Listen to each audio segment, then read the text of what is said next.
Salut Marie, comblée de grâce, le Seigneur est avec vous. Vous êtes bénie entre toutes les femmes, et Jésus, votre enfant, est béni. Olá, meu irmão, minha irmã, bem-vindo a mais uma aula do nosso curso sobre a moral cristã, oferecido pela Escola Catequética Sede da Sabedoria da Diocese de Campina Grande. Convido você a rezarmos e a nos colocarmos na presença de Deus como aprendizes, como quem deseja receber do Senhor os seus ensinamentos. Em nome do Pai, do Filho e do Espírito Santo. Amém. Vinde, Espírito Santo, enchei os corações dos vossos fiéis e acendei neles o fogo do vosso amor. Enviai, Senhor, o vosso Espírito, e tudo será criado, e renovareis a face da terra. Oremos. Ó Deus, que instruístes os corações dos vossos fiéis com a luz do Espírito Santo, fazei que apreciemos retamente todas as coisas segundo o mesmo Espírito, e gozemos sempre de sua consolação. Por Cristo Senhor nosso. Amém. Senhor, neste dia, nesta aula, nós queremos pedir a graça de sermos conduzidos e auxiliados pelo Teu Espírito Santo, para que possamos absorver, acolher em nossos corações tudo que Tu nos deseja falar, todos os ensinamentos que desejas nos passar por meio desta formação, por meio da Tua Santa Igreja. Dá-nos a graça, Senhor, de acolhendo também permitir que estes ensinos transformem a nossa vida e nos configurem ao Teu Filho Jesus, para que tenhamos uma vida santa, uma vida conforme a Tua vontade. Te pedimos, Senhor, estas graças por meio da intercessão da Virgem Maria. Ave Maria, cheia de graça, o Senhor é convosco. Bendita sois vós entre as mulheres, bendito é o fruto do vosso ventre, Jesus. Santa Maria, Mãe de Deus, rogai por nós, pecadores, agora e na hora de nossa morte. Amém. Nossa Senhora, Rainha da Paz, dá-nos a paz. Em nome do Pai, do Filho e do Espírito Santo. Amém. Que alegria estar com você em mais uma aula essa que é a 22ª em nosso itinerário formativo. Muito bom saber que você está perseverando e permitindo que o Senhor te conduza nesse tempo de formação. Vamos fazer uma breve revisão da aula anterior, que foi sobre o sexto mandamento, a conclusão dos ensinos sobre o sexto mandamento. Então, nós vimos que a aliança livremente contraída pelos esposos implica um amor fiel. Ele impõe-lhes a obrigação de guardar indissolúvel o seu matrimônio. Também nós vimos que a fecundidade é um bem, é um dom, uma finalidade do matrimônio. Dando a vida, os esposos participam da paternidade de Deus. A referência para o amor conjugal é o amor de Cristo para a sua igreja, de Deus para com o seu povo. E esse amor é um amor que é fruto de uma aliança eterna, como nosso Senhor diz em sua paixão, o sangue da nova e eterna aliança. E é um amor fiel, um amor exclusivo, um amor indissolúvel. É um amor fiel, indissolúvel e fecundo. Por isso, nós, aqueles que são chamados ao matrimônio, também devem exercer este amor, viver este amor com essas características, Amando com fidelidade, amando com fecundidade, amando com indissolubilidade, Porque o amor de Deus é para sempre e é um amor que gera salvação, que gera vida. Também os esposos devem estar abertos à vida, um amor fecundo. Fecundo na carne, fecundo no espírito, é um amor fiel entre eles e é um amor para sempre, que dura até a morte. Porque o matrimônio reflete este amor. e é vinculado a este amor. O amor conjugal pelo sacramento do matrimônio é elevado e é vinculado ao amor de Deus pelo seu povo, de Cristo para a sua igreja. A regulação dos nascimentos representa um dos aspectos da paternidade e da maternidade responsáveis. Então, com relação à abertura aos filhos, isso deve ser vivido com responsabilidade, né, com a paternidade, com a maternidade responsáveis. Devem estar abertos à vida e, diante das circunstâncias, os esposos têm esse direito de espaçar, mediante justificativas reais, a geração de filhos. Porém, a legitimidade das intenções dos esposos não justifica o recurso a meios moralmente inadmissíveis, por exemplo, a esterilização direta ou a contracepção. Então, que fique claro para nós, né?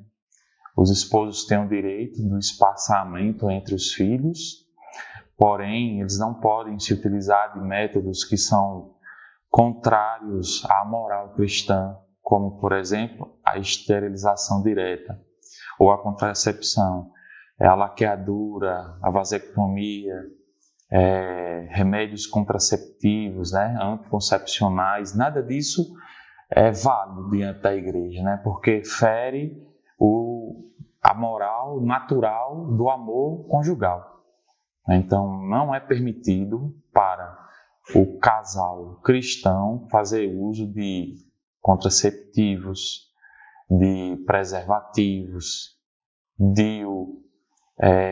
a cirurgia de vasectomia ou de esterectomia, porque nada disso é natural, né? O que é que a igreja indica para o espaçamento dos filhos? Os métodos naturais de espaçamento, né? Por exemplo, o método Billings, o método da temperatura corporal, até mesmo a tabelinha, né? Conhecida como a tabelinha, os métodos naturais.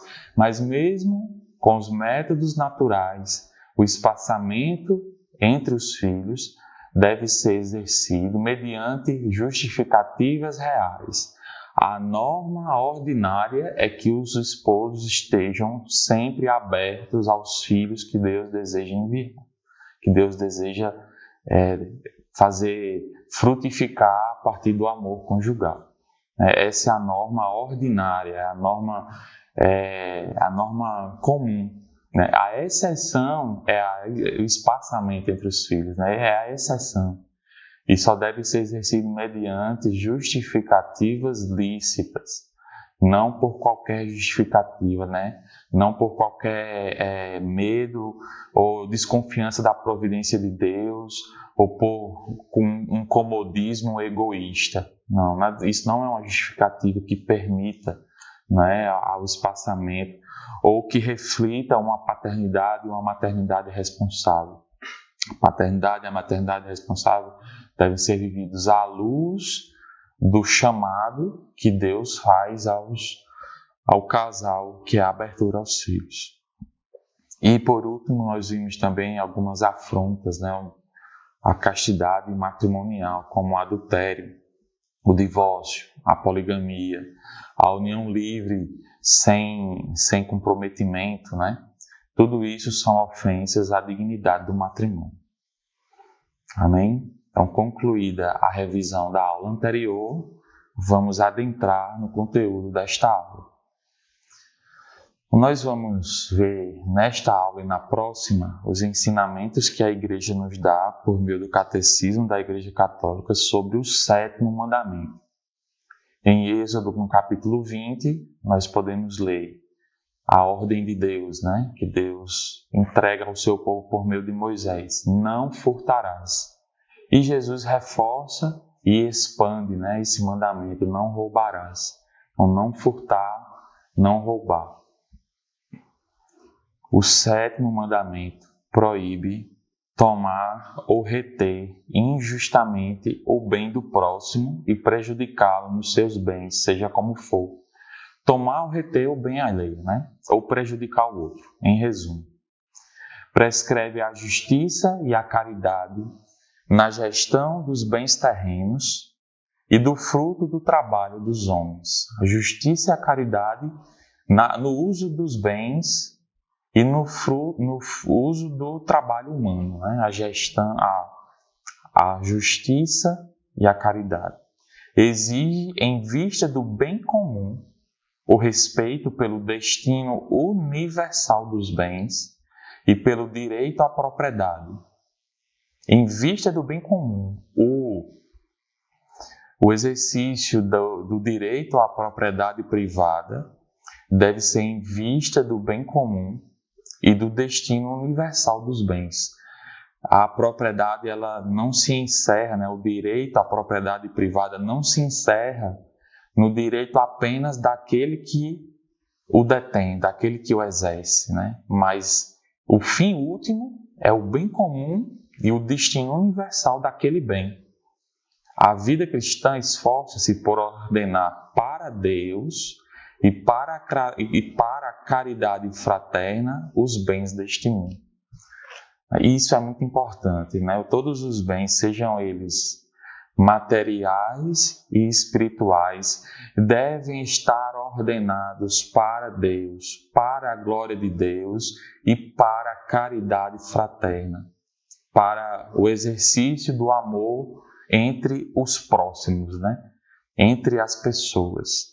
Então, o meu bem, né? Esse relógio aqui eu uso, mas o fim último dele deve ser a glória de Deus e a caridade para com o próximo. O fim último, embora eu esteja utilizando, embora eu esteja cuidando dele, né? Embora talvez até eu tenha comprado, mas mesmo assim, o fim último deste relógio ou de qualquer bem que a princípio me pertence, mas na lógica de Deus eu administro, porque tudo é de Deus, tudo é dado por Deus e tudo deve ser usado em vista de Deus e do amor ao próximo, né?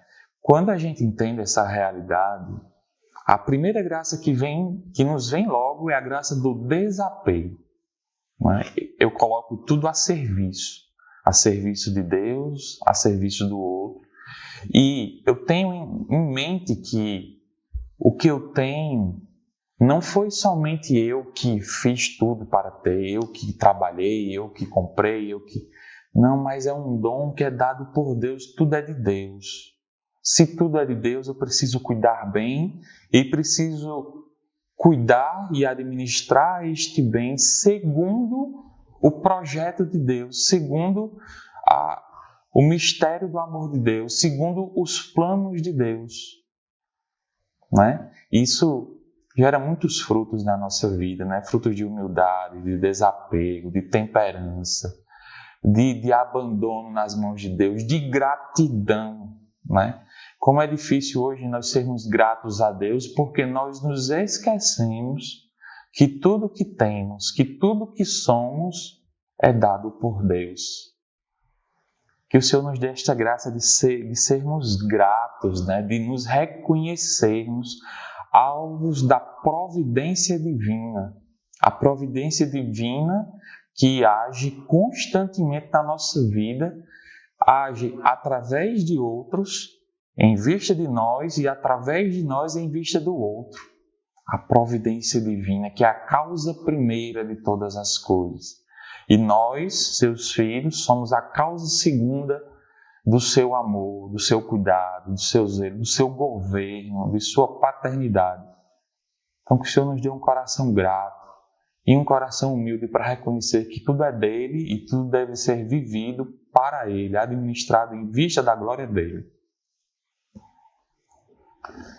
A igreja ensina sobre o direito à propriedade privada, né? Então, ela diz assim, no parágrafo 2403 do Catecismo: o direito à propriedade privada, adquirida ou recebida de maneira justa, não anula a doação original da terra à humanidade do seu conjunto.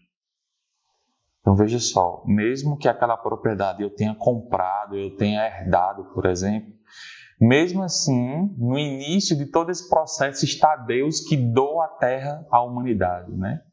Deus é a causa primeira de todas as coisas, né? O destino universal dos bens continua a ser primordial, embora a promoção do bem comum exija o respeito pela propriedade privada, do direito a ela e do respectivo exercício. Então, nós temos o direito, né, de termos propriedade privada, né? Nós temos esse direito à propriedade privada. Mas, como já foi dito, mesmo que eu tenha trabalhado para adquirir aquele bem, ou que eu tenha herdado justamente, licitamente aquele bem, ele continua sendo destinado universalmente para o bem comum de todos, né? O fim último de todo bem é o bem de todos, né? Aquele bem material e espiritual, o fim último dele é o serviço de todos, né? Porque essa é a lógica de Deus. Deus entrega a criação para que o homem administre em vista do bem de todos, né? O que não anula o direito à propriedade privada. Mas posso ter o que for, mas sempre aberto a utilizar aquele bem de forma ordenada para o serviço de Deus e para o serviço do próximo. Sim, por exemplo, as pessoas que têm uma casa, né? Coisa mais comum hoje, assim, né? Mas todo mundo mora numa casa, né? Assim, ordinariamente, né? Aquela casa deve estar aberta, a nossa casa deve estar aberta, sim, ao acolhimento das pessoas, acolhimento dos pobres, lógico que dentro de uma prudência, né? Dentro de uma circunstância, mas deve estar aberta a acolher pessoas amigos que precisam de uma estadia, aberta a acolher os pobres que precisam de uma dormida, precisam de um alimento, né?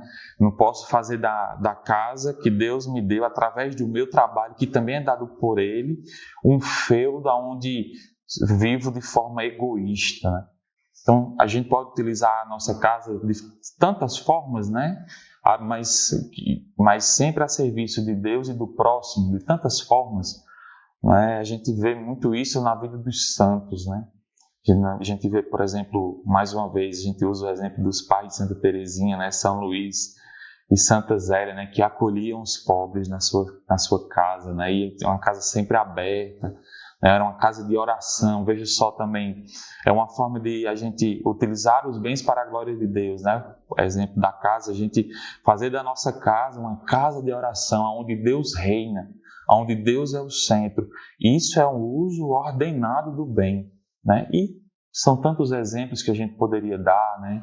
Falando de bens materiais, o nosso dinheiro, né? Em vista da ajuda aos pobres, né? Do serviço daqueles que precisam, né? Da partilha de bens, da comunhão de bens, né? Quando a gente faz o nosso dízimo, ajudar alguém que está passando necessidade com uma feira, alguém que precisa de um médico levar ao hospital, né? Utilizando o nosso dinheiro do carro, de um outro meio.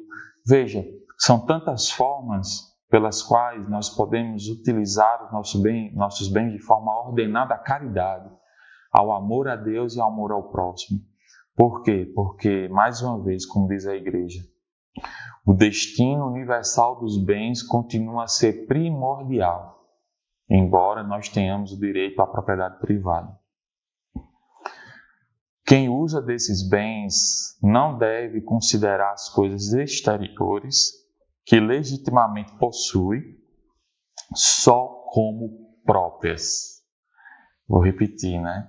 Quem usa desses bens não deve considerar as coisas exteriores que legitimamente possui só como próprias, mas também como comuns, no sentido de que possam beneficiar não só a si, mas também aos outros. Que sabedoria da Igreja e que radicalidade, né? É um ensino muito radical que vai de encontro ao que o mundo ensina, né? Então, use primeiro você, né? Só para você, né? Cada um que busque o seu, você não tem obrigação. Veja como é radical, né? Quem usa desses bens não deve considerar as coisas exteriores que legitimamente possui só como próprias, mas colocá-las em comum no sentido de que possam beneficiar os outros, né? Então nós devemos estar abertos a usar os bens em nosso benefício legítimo, isso é um direito legítimo, mas também em benefício do outro. A propriedade de um bem faz do seu detentor um administrador da providência de Deus. Isso é muito forte e é muito radical também. O que você tem não é só seu e, na verdade, você administra. Então, esse relógio, em um primeiro momento, eu posso dizer é meu, sim, é meu. Mas o nosso chamado é compreendermos que nós administramos, que eu administro este relógio. E isso me faz colocar na posição de que, se algum irmão precisa desse relógio mais do que eu tenho o dever de justiça, não é nem de caridade, é de justiça de entregar esse relógio a ele para que ele administre. É um dever de justiça. Veja como é radical o ensino da igreja, né? Veja como nós devemos estar abertos. Veja como nós devemos aprender e buscar essa profundidade do ensino da igreja e essa radicalidade da nossa fé, né? Essa é a nossa fé.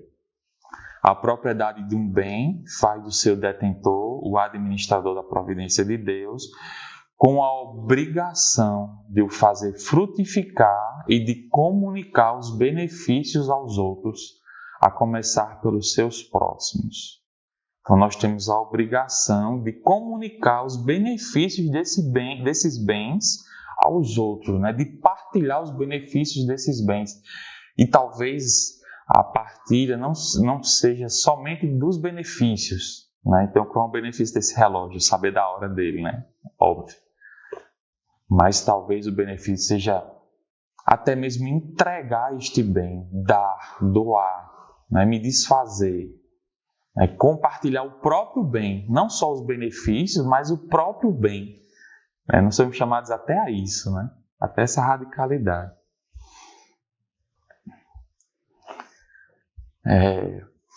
E aí, continuando, né, no parágrafo 2407, a igreja vai falar de algumas virtudes necessárias para a gente viver essa lógica, né, da divina providência, né? Veja, em matéria econômica, o respeito pela dignidade humana exige a prática da virtude da temperança, e aí entra já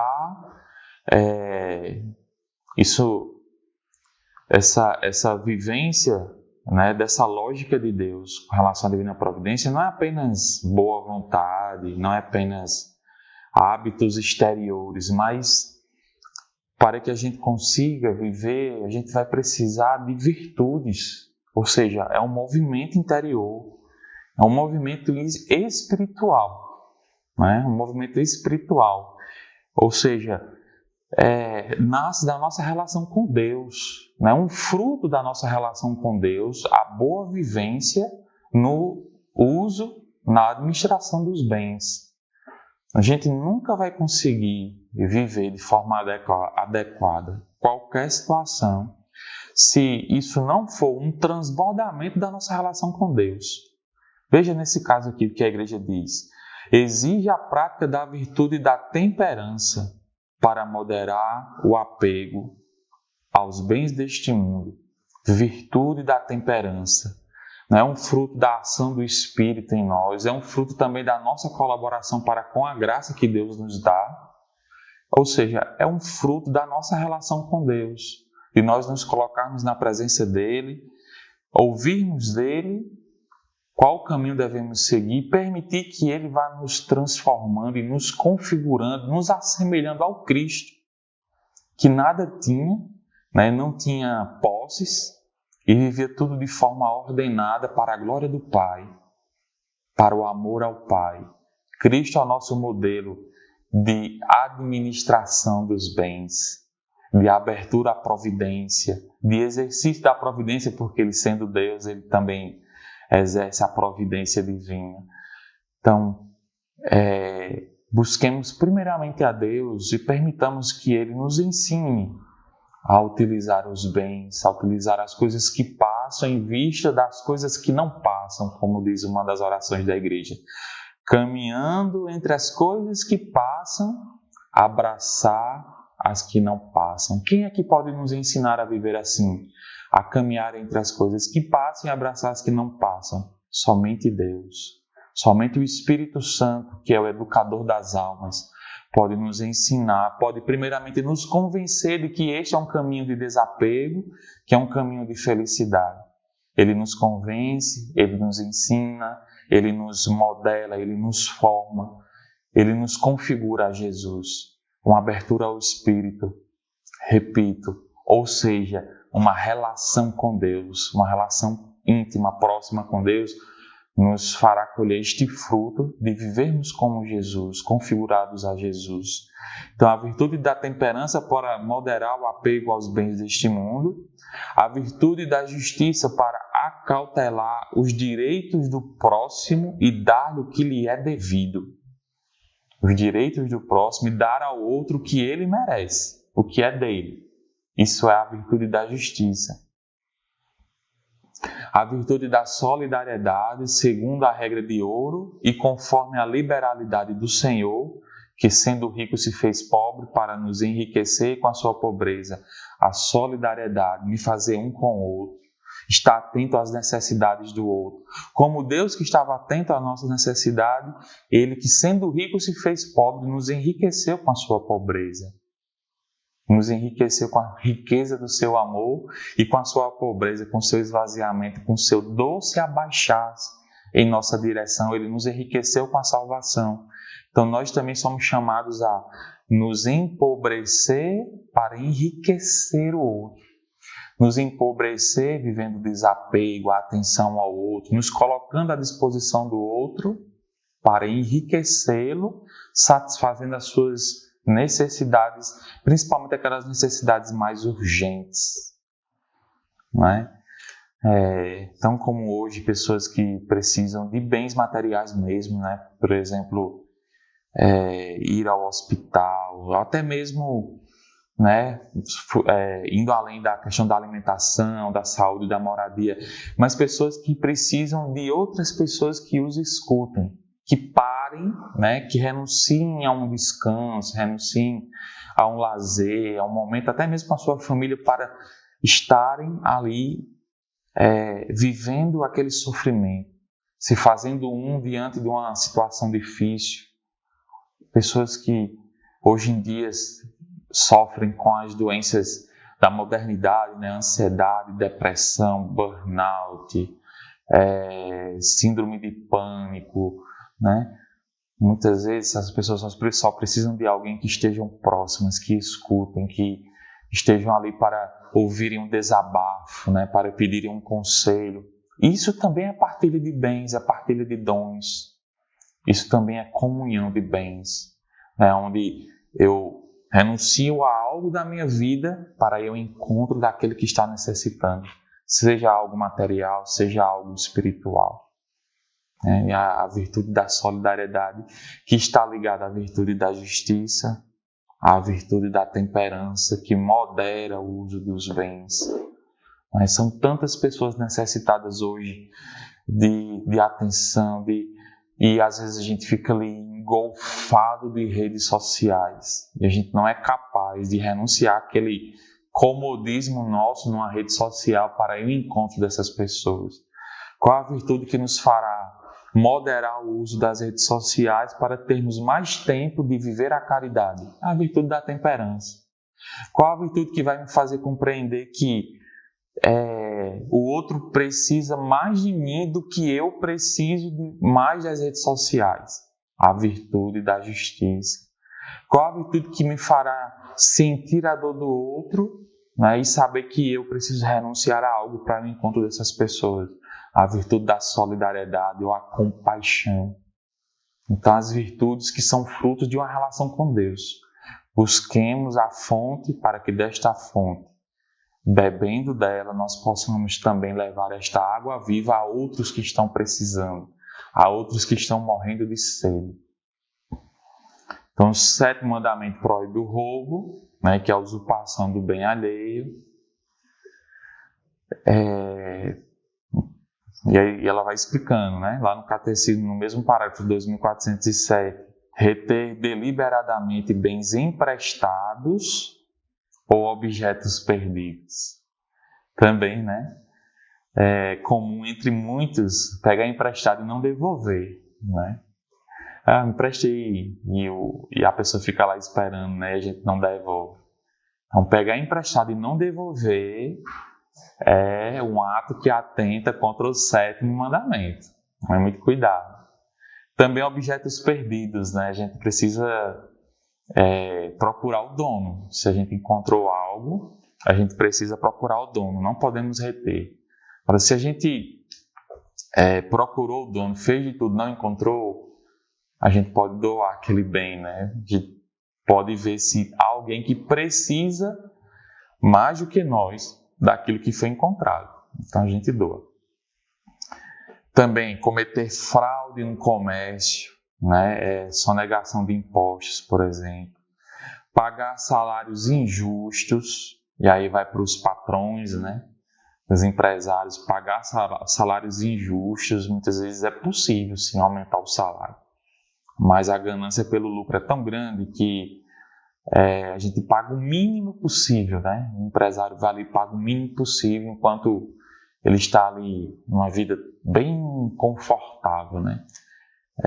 Está obtendo lucros exorbitantes, né? Então, por que não diminuir um pouco esse lucro e pagar salários um pouquinho maiores para os empregados, né?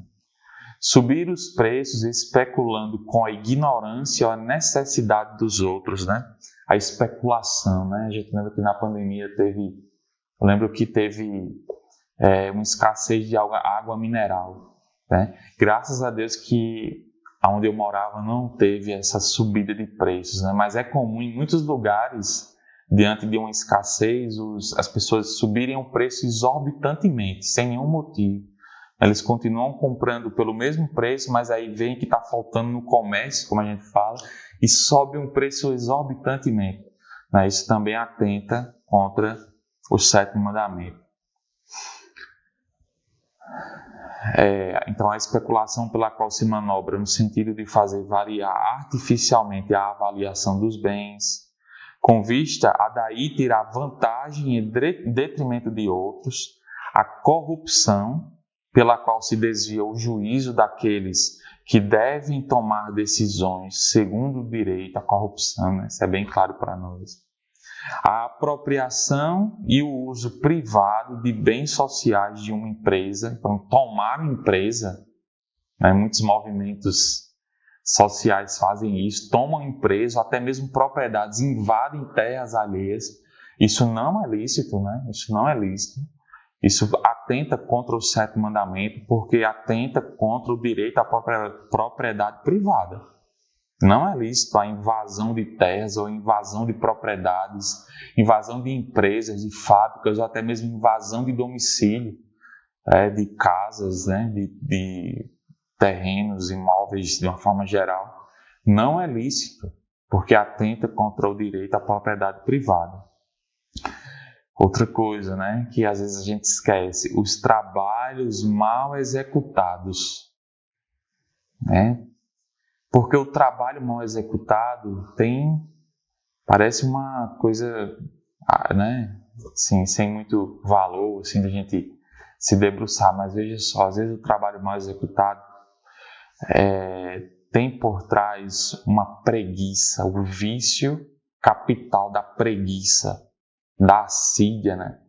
Tem o egoísmo, tem um comodismo, né? Tem a falta de caridade para com o outro. Às vezes a gente combina com o outro entregar isso aqui, né? Entregar esse copo dessa forma, com determinado material. Mas aí, para economizar em vista do meu lucro, eu quebro aquele acordo e faço esse copo com um material bem mais frágil. Isso é um trabalho mal executado. Por quê? Porque atenta contra o 7º mandamento, né? Que visa a caridade e o bem do outro. Mas se eu quebrei o acordo que eu fiz com o outro, eu estou ferindo aquele benefício que eu prometi ao outro. O outro não está sendo beneficiado, mas está sendo prejudicado. Isso é um trabalho mal executado. Então, nas nossas atividades, nós estamos dando o nosso melhor, ou seja, nós estamos executando aquela atividade com caridade e com justiça, ou nós estamos fazendo de qualquer forma, vivendo aquela atividade de forma medíocre, mesquinha, egoísta, preguiçosa. É preciso avaliar. Um atentado contra o 7º mandamento, os trabalhos mal executados. Então, a fraude fiscal, a falsificação de documentos, despesas excessivas, o desperdício. Veja só, o desperdício também atenta contra o 7º mandamento. O desperdício que muitas vezes é fruto de uma gula, né? É outro vício que precisa ser combatido. Então a gula faz com que a gente vá para um restaurante e faça um prato bem avantajado, né? E a gente não consegue comer aquilo ali e desperdiça, né? É um atentado contra o 7º mandamento. Causar voluntariamente um prejuízo em propriedades privadas ou públicas é contra a lei moral e exige reparação. Também, né? Por exemplo, aquelas pichações que a gente vê, né, em equipamentos públicos ou até mesmo em casas, né, em muros de casas, muros de empresas, de fábricas. Né, a gente vê as pichações. É um atentado contra o 7º mandamento.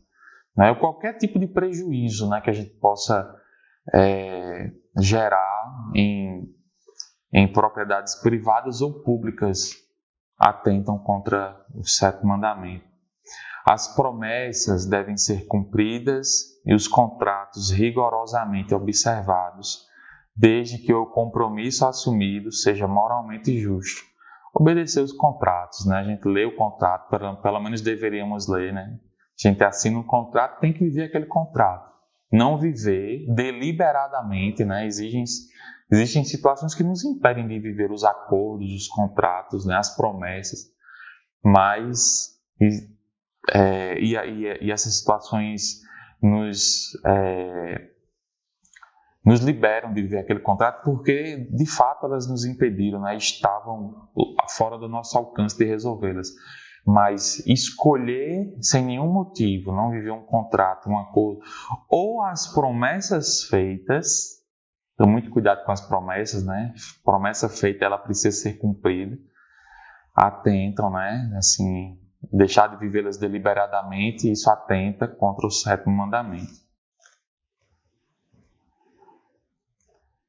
É preciso fazer a reparação da injustiça cometida. Né? A reparação da injustiça cometida exige a restituição do bem roubado ao seu proprietário ou qualquer dano que tenha sido cometido deliberadamente contra algum bem, alguma propriedade pública ou privada. E aí a gente lembra de Zaqueu, né? Jesus louvou Zaqueu pelo seu compromisso. Se causei qualquer prejuízo a alguém, restituí-lhe-ei quatro vezes mais. Então, Zaqueu, tendo uma experiência com a própria salvação, que é Jesus, porque Jesus entra na casa de Zaqueu, né, e diz, a salvação entrou nesta casa. Então, Zaqueu, tendo uma experiência com Deus, ali com Jesus, ele compreende a necessidade de restituir tudo aquilo que ele havia roubado. Veja só, a compreensão do bom uso dos bens só virá se nós tivermos uma experiência com a salvação que é Deus, a pessoa de Cristo. Sem esta experiência, o uso dos bens vai ser exercido de forma egoísta, né? Somente para mim, sem olhar o benefício do outro, até mesmo praticando atos que prejudiquem o outro. Somente a experiência com Deus. Zaqueu teve essa experiência e Jesus reconheceu, né? Aqueles que de maneira direta ou indireta se apoderarem de um bem alheio estão obrigados a restituí-lo ou a dar o equivalente em natureza ou espécie, se a coisa desapareceu, assim como os frutos e vantagens que o seu dono teria legitimamente oferido. Veja como a igreja tem autoridade para falar sobre qualquer coisa, né?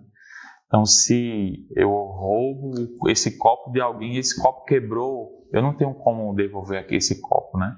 Ou eu devolvo um outro copo semelhante ou um valor em espécie, né? Ou um Pix. Hoje eu faço um Pix de um valor semelhante a este copo. Eu tenho a obrigação de restituir aquele bem. Jogos de azar e apostas não são em si mesmos contrários à justiça. Então, a aposta em si não é, né? Os que gostam de jogar em Mega Sena, né? A aposta em si não é contrária à justiça, mas tornam-se moralmente inaceitáveis quando privam a pessoa do que lhe é necessário para as suas necessidades e as de outrem. Vejam só, a aposta em si não é contrária à justiça. Né? A gente pode fazer uma aposta, desde que aquela aposta, o dinheiro daquela aposta, daquela Mega Sena que a gente faz, não tenha sido tirado do que eu preciso, né, para amar a Deus, para amar o próximo, para a minha saúde, para a minha alimentação, para a minha moradia, para que eu pague todas as minhas contas e para a saúde da minha família, para a habitação da minha família, para a alimentação da minha família, para a segurança da minha família, para a educação da minha família, para que a minha família possa servir a Deus, para que a minha casa seja um ambiente favorável a Deus. E também aquele dinheiro não pode ter sido tirado de alguma situação onde eu poderia ajudar algum pobre, alguém que está necessitando. Né? Se eu pego aquele dinheiro pelo qual eu poderia, por exemplo, comprar um alimento para um pobre que eu sei que está precisando de alimento para jogar na Mega Sena, né? Eu fiz um mau uso daquele bem. Depois que eu amar a Deus, amar o próximo, amar a mim mesmo e a minha família, com aquele dinheiro, aí eu posso jogar na Mega Sena. Né? Essa é a lógica. Essa é a lógica. Os nossos bens devem ser vividos, mais uma vez, primeiramente para a glória de Deus e para o bem do próximo, em benefício do próximo. Os nossos bens devem ser utilizados primeiramente para isso. Depois que a gente usa os bens para a glória de Deus, para o bem do próximo, para o meu bem e o bem da minha família, aí a gente pode utilizar para jogar na Mega Sena, tá certo? A lógica é essa. E a igreja completa, né? A paixão do jogo ou pelo jogo pode tornar-se uma grave servidão. Então, estar jogando, apostando, isso pode nos levar a um vício. Isso pode nos levar a uma servidão ou a uma escravidão ao jogo. Né? A gente fica viciado. A gente deixa de fazer um monte de coisa porque tem que jogar toda quarta, todo sábado. Não sei nem se é assim. Eu acredito que seja assim, né? Quarta e final de semana, naquela aposta, naquele jogo, né? Então, e a gente vai deixando de amar a Deus, amar o outro. Né? A gente vê os padres fazendo tantas campanhas para a reforma da igreja, para a pintura, às vezes até para pagar os funcionários, e a gente tem aquele dinheirinho que poderia contribuir, mas não, a gente tem que jogar na Mega Sena, tem que jogar nas bets que a gente encontra hoje, é tanta bet, né? Porque tem muitas, porque tem dezenas e milhares, porque tem muita gente que está gastando muito dinheiro com esses tipos de apostas. Enquanto, às vezes, a gente tem uma igreja que está precisando de uma reforma e a gente não é capaz de fazer uma doação de 5, 10 reais. Mas para a Bet a gente faz. Então, é uma escravidão. É uma injustiça para com a igreja. É a falta da temperança, porque a gente não usa de forma ordenada. É a falta da solidariedade, da compaixão, da caridade. Quando a gente deixa de ajudar a igreja, a paróquia, para estar jogando nessas apostas, nesses jogos de azar. Faça um exame de consciência, façamos um exame de consciência e vamos ver se a gente está amando a Deus de verdade ou a gente está servindo ao dinheiro, né? Há um desejo ganancioso de ficar rico, né?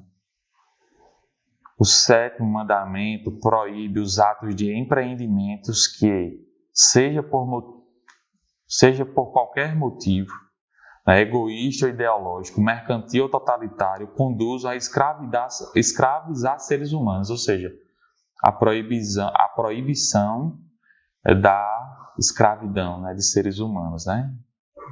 É bem claro para nós. Deus confiou os seus animais ao governo. A igreja fala agora do cuidado com os animais, né? Deus confiou os animais ao governo daquele que foi criado à sua imagem. É, portanto, legítimo servirmos-nos dos animais para a alimentação e para a confecção do vestuário. Podemos domesticá-los para que sirvam o homem nos seus trabalhos e lazeres. E as experiências médicas e científicas em animais são práticas moralmente admissíveis, aceitas, desde que não ultrapassem os limites do razoável e contribuam para curar ou poupar vidas humanas. Então, os animais, como toda a criação, pode ser administrada e utilizada para o bem do homem, sim. Domesticá-los para ajudá-los em seu trabalho, até mesmo em seus lazeres, né?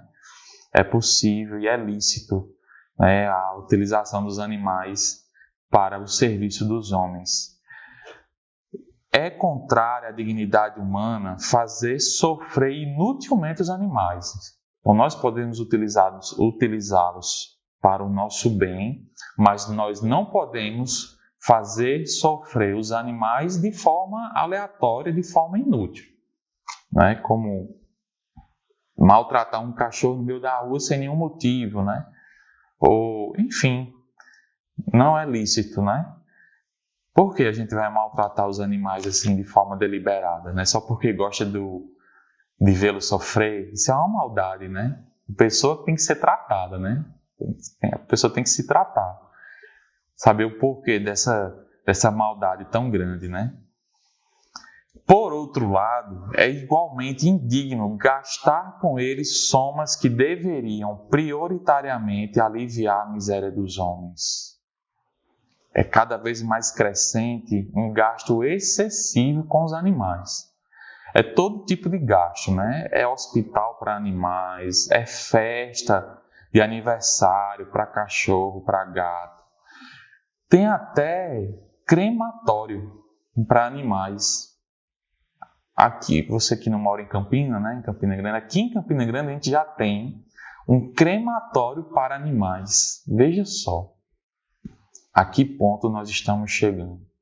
Pessoas que dizem assim, pai de pet, mãe de pet, que preferem ser pai e mãe de pets e estão totalmente fechados a filhos, a terem filhos ou até mesmo a adoção.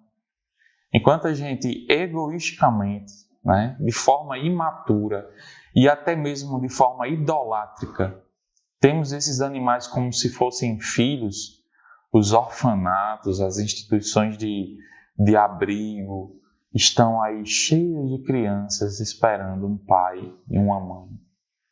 Que idolatria, que paganismo a gente vai vendo no nosso meio quando a gente vê pessoas que fazem festas mesmo, né, com bolo, né, com fotógrafos, com músicas, com convidados para comemorar aniversário de animais. É irracional, né? É uma coisa assim que foge de toda a mentalidade cristã. né? É indigno gastar somas que deveriam prioritariamente aliviar a miséria dos homens. Pode-se amar os animais, mas não deveria desviar-se para eles o afeto que só é devido às pessoas. Né? Isso é paganismo. Muito cuidado. Façamos uma revisão de vida, um exame de consciência. Você que tem animal, eu tenho animais em casa, né? Tenho cães em casa, mas o uso ordenado, né? O uso adequado deles, né? Para o lazer, ali, para uma brincadeira. Nunca deixar de amar pessoas para amá-los. Amar mais a eles do que as pessoas, né? Gastar mais dinheiro com os animais do que com os pobres. Muito cuidado. E a igreja também fala sobre a doutrina social, né? No parágrafo 2420. A igreja emite um juízo moral em matéria econômica e social, quando os direitos fundamentais da pessoa ou a salvação das almas o exigem.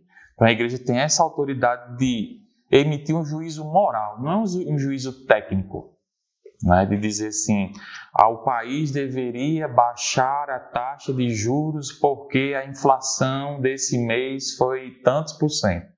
Não, a igreja não entra nesse campo, né, técnico, mas ela emite um juízo moral, ou seja, a igreja apresenta os valores que devem ser respeitados e que devem basilar toda a atividade econômica, política e social. A igreja tem esse direito e esse dever, porque a igreja tem o dever de apresentar ao mundo, em suas dimensões temporais, quais os valores que este mundo precisa seguir, precisa ter como referência. Isso é o juízo moral da igreja. Então, na ordem da moralidade, ela exerce uma missão diferente da que concerne às autoridades políticas. A igreja preocupa-se com os aspectos temporais do bem comum em razão da sua ordenação ao bem soberano, nosso fim último, e esforça-se para inspirar as atitudes justas no que respeita aos bens terrenos e às relações socioeconômicas. Então, reforçando, a igreja tem o direito e o dever de inspirar atitudes justas no que diz respeito aos bens terrenos e às relações socioeconômicas. A doutrina social da igreja desenvolveu-se no século XIX, nos anos de 1800, quando do confronto do evangelho com a sociedade industrial moderna, as suas novas estruturas para a produção de bens de consumo, o seu novo conceito de sociedade, de Estado e de autoridade, as suas novas formas de trabalho e de propriedade. Ou seja, no boom da Revolução Industrial, que gerou novas relações sociais, novas relações de Estado, novas formas de compreensão da própria sociedade, a igreja precisou se posicionar e começar a formar um corpo de doutrina que servisse de referência para esse mundo que estava surgindo ali a partir da Revolução Industrial. Esse foi o contexto. Então, o desenvolvimento da doutrina da igreja em matéria econômica e social comprova o valor permanente da doutrina da mesma igreja, ao mesmo tempo que o verdadeiro sentido da sua tradição sempre viva e ativa. Então, é a doutrina de sempre, aplicada aos novos tempos que surgiram a partir da Revolução Industrial, que teve seu boom no século XIX. É a doutrina de sempre, é o evangelho de sempre, é a tradição de sempre aplicada a esse novo mundo. Esse foi o contexto que surgiu esse conceito de doutrina social da igreja. E aí ela vai continuando e basilando essas relações sociopolítico-econômicas. Parágrafo 2424. Uma teoria que faça do lucro a regra exclusiva e o fim último da atividade econômica é moralmente inaceitável. Então, qualquer teoria que tenha como regra exclusiva e fim último o lucro, que tem o lucro como regra exclusiva e fim último, é uma teoria que é contrária à mentalidade do Evangelho. Por quê? Como a gente já viu, o fim último de todas as coisas deve ser a glória de Deus e o benefício universal, né? O bem universal. Esse deve ser o fim último, ou seja, a glória de Deus, o amor a Deus sobre todas as coisas e o amor ao próximo. Né? Não pode ser o lucro, o fim último. O apetite desordenado do dinheiro não deixa de produzir os seus efeitos perversos e é uma das causas dos numerosos conflitos que perturbam a ordem social. Essa ganância exagerada, ganância sempre exagerada, né? Essa ganância pelo lucro, pelo dinheiro, fazer tudo em vista do dinheiro, em vista do lucro, em vista de acumulação de riquezas, né? Sem levar em consideração a necessidade dos outros, a necessidade dos pobres, o bem geral da sociedade, né? O bem universal da sociedade. Isso chega a ser perverso, gerar efeitos perversos. E é uma das causas dos numerosos conflitos que perturbam a ordem social. Um sistema que sacrifique os direitos fundamentais das pessoas e dos grupos à organização coletiva da produção é contrário à dignidade humana. E aqui a igreja coloca outro aspecto, né? Um sistema que sacrifica o direito da pessoa em vista de uma organização coletiva da produção, de uma planificação dos meios de produção, também é contrário aos valores do Evangelho, né? Porque não é o homem quem tem que estar a serviço dos meios de produção, é o contrário. Os meios de produção que devem estar a serviço do homem, né? Que devem estar a serviço de uma dignidade do homem, que devem favorecer a este homem, a este ser humano, a crescer em sua dignidade, a viver a sua dignidade, a exercer a sua dignidade. Né? Porque existem sistemas, existem teorias que preconizam de que todo homem deve renunciar aos seus direitos fundamentais, por exemplo, o direito à propriedade privada, e estar a serviço dos meios de produção. Isso não é lícito, não é justo e é contrário à moral cristã. E a igreja vai explicitando ainda mais, né, algumas dessas teorias, alguns desses sistemas. Parágrafo 2425. A igreja rejeitou as ideologias totalitárias e ateias associadas nos tempos modernos ao comunismo e ao socialismo. Porque o comunismo e o socialismo são algumas dessas teorias que colocam o homem a serviço desses meios de produção, né? Privando da propriedade privada, né? Privando do direito ao empreendedorismo, né? Privando do direito a exercer até mesmo a sua fé. Né? O homem precisa estar a serviço dos meios de produção, a serviço da ideologia, né? Comunismo ou socialismo. Por outro lado, recusou na prática do capitalismo o individualismo e o primado absoluto da lei do mercado sobre o trabalho humano. Né? Aí o capitalismo tem essa outra vertente, o homem que está a serviço do lucro, da obtenção do lucro. Se esse lucro fosse pelo menos repartido entre todos, né, seria um bem comum, né, o uso comum do lucro. Mas a gente sabe que não é assim. Né? O lucro fica retido nas mãos de muitos poucos, né? De muitos poucos. E essa prática capitalista também não é contrária, também é contrária à lei à moral cristã, aos valores do Evangelho. E ela precisa também ser combatida, né? Se por um lado o comunismo e o socialismo colocam o homem a serviço da ideologia, a serviço dos bens de produção, a serviço daquele sistema ateu, por outro lado, o capitalismo coloca o homem a serviço do lucro e da obtenção desordenada das riquezas. Isso também precisa ser combatido. Regular a economia só pela planificação centralizada perverte a base dos laços sociais, ou seja, comunismo e socialismo. Regulá-la só pela lei do mercado é faltar à justiça social, porque há numerosas necessidades humanas que não podem ser satisfeitas pelo mercado. Né? Nem tudo pode ser resolvido com o dinheiro, com o lucro, pelas leis de mercado. Né? Tem coisas que o homem precisa e que o dinheiro não dá. E negar isso, né? Negligenciar isso, fere a justiça social. É necessário preconizar uma regulação nacional do mercado e das iniciativas econômicas segundo uma justa hierarquia dos valores e tendo em vista o bem comum.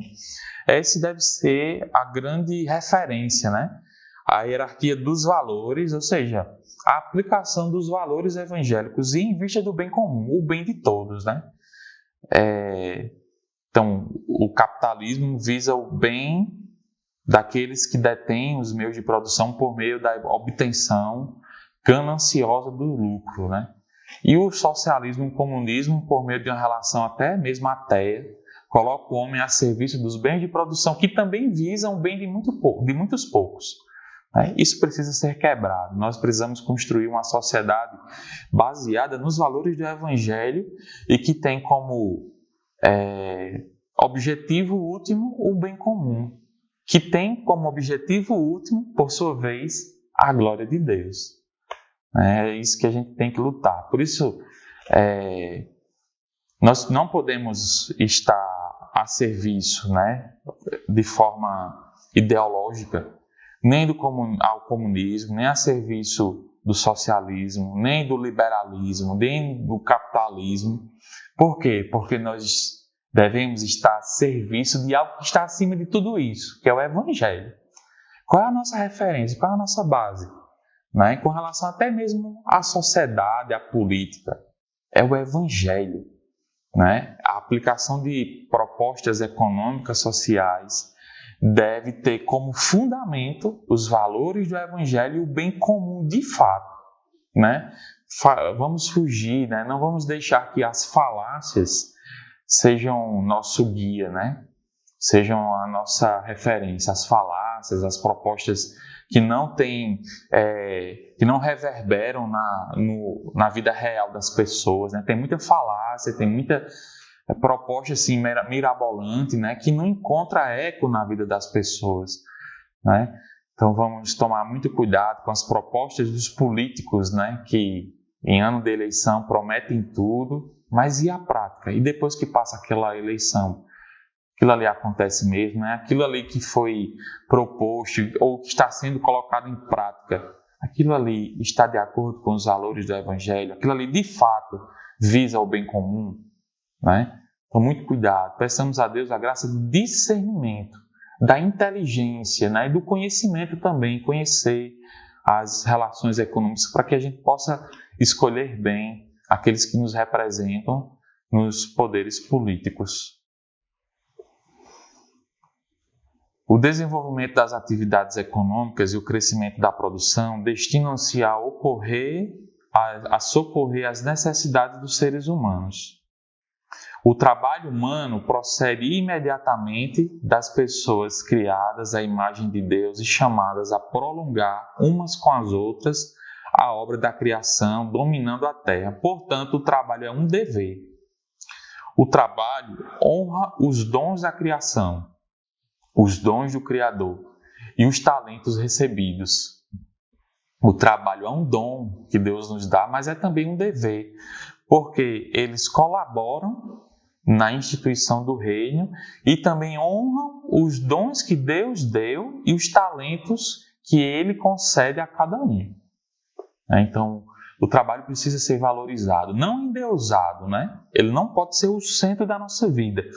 Mas, mais uma vez, o trabalho deve ser vivido em vista da glória de Deus e do bem comum, né? Então, meu trabalho não é só para eu ganhar dinheiro, para eu viver a minha vidinha dentro da minha família, mas ele é um meio, ele não é um fim, né? Em si mesmo. Ele é um meio pelo qual eu posso amar a Deus e amar o próximo. O próximo mais próximo, que é a minha família, mas aquele próximo que, por exemplo, é um pobre, que pode se beneficiar dos frutos deste trabalho que Deus me deu.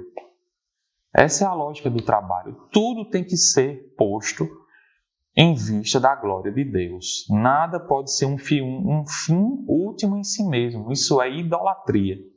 Então, os bens, o trabalho, o lazer, o descanso, até mesmo a família não pode ser o fim último da minha vida. Ela também deve estar a serviço da glória de Deus e do serviço de toda a humanidade, né? Essa também é a lógica da família. A gente lembra da família de Nazaré, né? Nossa Senhora, São José ali, que serviram, que glorificaram a Deus, mas que através deles, Deus salvou a humanidade. Deus interviu na história humana, né, redimindo-a. Essa é a lógica de todos os bens, inclusive da família e do trabalho.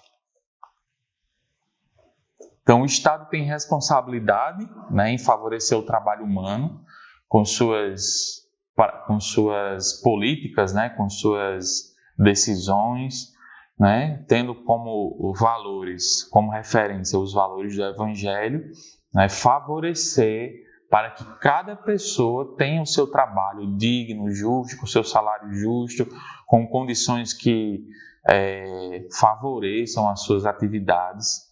As empresas também têm a sua responsabilidade perante a sociedade de colaborar com o trabalho humano, né, com condições de trabalho que respeitem a dignidade da pessoa, salários justos, né, respeitando ali a pessoa, né, a pessoa. O acesso ao trabalho e ao exercício da profissão deve ser aberto a todos sem discriminação, homens ou mulheres, sãos ou deficientes, naturais ou imigrantes, né, sem nenhuma discriminação. O salário justo é o fruto legítimo do trabalho. Recusá-lo ou retê-lo pode constituir grave injustiça. Muito cuidado aos patrões, né? Você que tem empregado sob sua responsabilidade, né? O salário justo é fruto legítimo do trabalho. Recusá-lo ou retê-lo fere, né, o sétimo mandamento da lei de Deus. A greve, veja como a igreja ela tem essa autoridade de ensinar sobre todas as coisas, né, no âmbito da moralidade, né? Então, até sobre a greve, a igreja tem um ensino. Então, a greve é moralmente legítima quando se apresenta como recurso inevitável, se não mesmo necessário, em vista de um benefício proporcionado. Tem casos que a greve é a última alternativa e às vezes é até necessária, né? Uma empresa que deixou de pagar os seus empregados sem nenhum motivo. Os funcionários têm direito a fazer greve, né, de forma proporcional. Mas a igreja também ensina. Mas torna-se moralmente inaceitável quando acompanhada de violências, ou ainda quando for feita com objetivos não diretamente ligados às condições de trabalho ou contrário ao bem comum, né? A greve ela é lista quando é feita, quando ela é ligada às condições de trabalho e ao bem comum. Se for por motivos políticos, a greve perde a sua legitimidade, né? Até mesmo a justiça humana julga, né, arbitra sobre o direito à greve, né? Quando a greve acontece, a empresa pode entrar na justiça e a justiça vai avaliar se aquela greve é lícita ou não. Então ela vai avaliar as motivações daquela greve. E aí ela diz, a greve pode acontecer, ou então não, essa greve precisa ser encerrada em 24 horas, né? Então a própria justiça humana faz esse julgamento. É injusto não pagar aos organismos de segurança social as cotas estabelecidas pelas autoridades legítimas. Então, aquilo que a autoridade legítima, por exemplo, a Constituição brasileira, tem uma lei que diz que o empregado precisa pagar uma taxa ao sindicato. Se estiver ali, né, no corpo jurídico da nação, né, estiver estabelecida ali pela Constituição, por exemplo, né, por alguma lei, é lícito pagar aquela taxa. Mas se for opcional, o empregado está dispensado de pagar aquela taxa. Ele paga se ele quiser. E o desemprego, né, devido à falta de trabalho, é quase sempre, para quem dele é vítima, é um atentado à sua dignidade e uma ameaça ao equilíbrio da vida.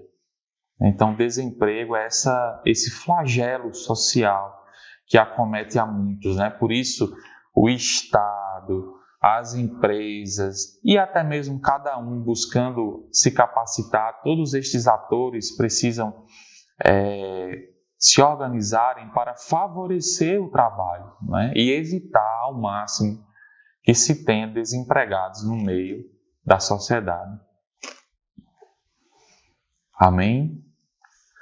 Então, muita coisa nova, né? Acredito que para muitos de nós, muitos desses pontos são pontos novos, né? Ensinos novos que muitas vezes nós, por um motivo ou por outro, nós deixamos de conhecer, mas que são necessários para que a gente tenha uma vivência adequada, evangélica, né? Dessas relações econômicas, sociais, da compreensão dos sistemas políticos, econômicos, né? Para que a gente não se deixe levar, como diz São Paulo, por qualquer sopro de doutrina, mas que o Evangelho seja a nossa grande referência, a doutrina da igreja seja o nosso ponto de partida, porque ela é fruto do Evangelho, ela brota do Evangelho, né? E que o Evangelho esteja como esse ponto inicial de nossas reflexões, e não os sistemas teóricos deste mundo.